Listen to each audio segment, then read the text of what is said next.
Hey, welcome to Florida Jeep Rides, Off-Road Travels. The 07 has a light bar, the 95 has a light bar.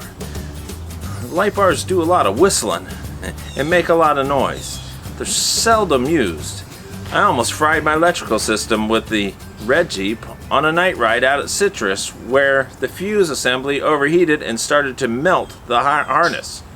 Today, we're going to put some pods on Randy's Jeep.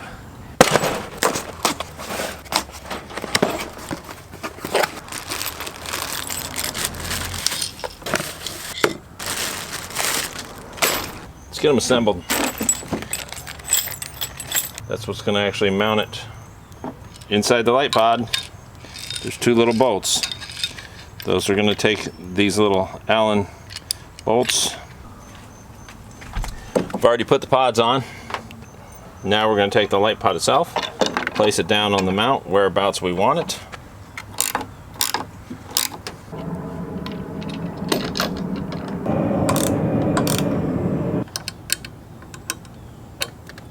There you go.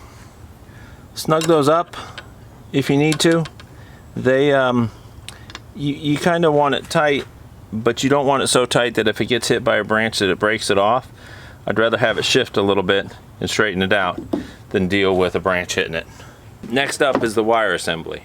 We're going to hook that wire assembly up, and it's going to go right up into underneath here. But let's go ahead and get the hood open first. Never with the Jeep is it going to be a 20-minute job. Just put on the light pods and run the wire through the grill. No, I can't get this windshield wiper off. I put some penetrating oil on it. It doesn't want to come off. The one over there on the driver's side came off pretty easy. I've got to get this panel so that I can run these wires, which are too short to go anything but straight across, but I can't get them into the assembly of the windshield wiper mechanism. Otherwise, of course, it'll just rip the wires up. I had to use some of these to get it underneath there to be able to get to it. But that now allows me to get this piece off. That way, I know that it doesn't get caught in any of the mechanism that runs the windshield wipers.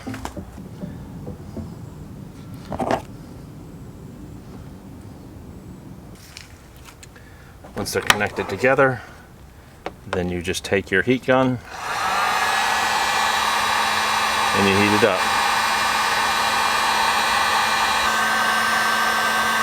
And then the solder that's in there melts, and now you've got a very solid connection in there.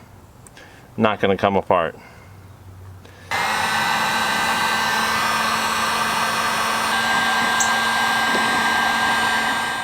I'll finish making sure that this is all tucked up where it needs to be.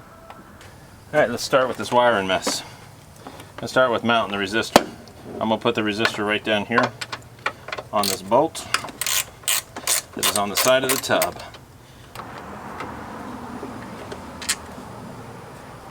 Let's tighten it up. Okay. The resistor's right here on this bolt on the side of your harness. It's nice and snug. The reason why I do that is because I had one of these resistors overheat and melt, and you have to pull off this assembly real quick if that's what it takes. This whole thing melted on my 07 light bar. Negative black, positive red. Hooking right on to the wire.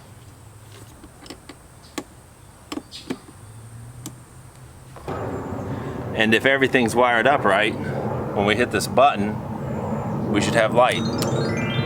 Voila! We have light on both sides. So,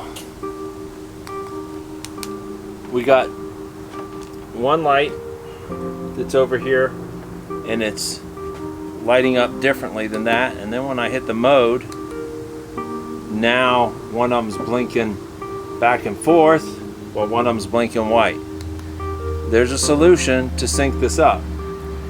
Get that one to white, just plain white, right here. And then that one is yellow and white. Turn them off. So we're going to unplug this yellow wire temporarily.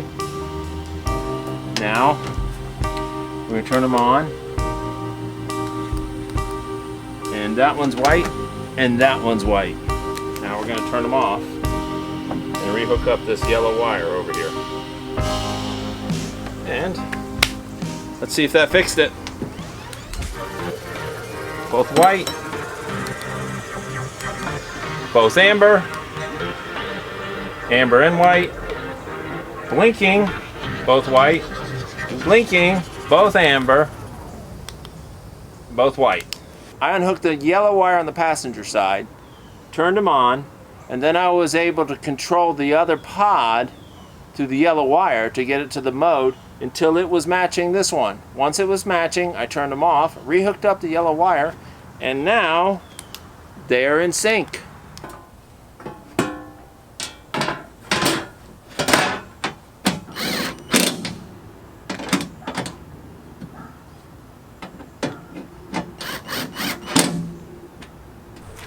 To get this wire into the cab, I'm going to go through the foam hole that's in there, same one that runs my CB wire.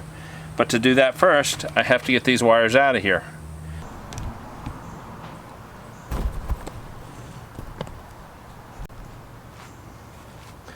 So I got a pole that comes through the styrofoam thing. You just take off the panel and you'll be able to see the pole. It's an old curtain rod. I'm gonna stick the end of it right in there, just like that. Push it on through. Now hopefully when I pull this rod out, as the rod comes through, there's the wire. So now the wire's through, we'll have to reattach these two pieces and then connect it and then run the switch down over here. This butt connector is a superior butt connector because it doesn't rely on crimping. It actually has heat shrink tubing on the sides and a ring of solder in the middle. So as you heat it up, the tubing shrinks around the wire, then the solder melts, sealing the two wires together. There's a link below. Once I've connected everything up over here, before I run it all through the dash, I'm going to run a quick check on the wire to make sure everything's hooked up right and make sure all the lights are working. And the final thing to do is to select where you're going to put your button. I'm thinking right on top of here. Well, that's it. Thanks for watching. Don't forget to like, subscribe, and comment below. This has been a how-to video. I'm Matt from Off-Road Travels and Florida Jeep Rides, and we'll see you next time on the trail. See ya.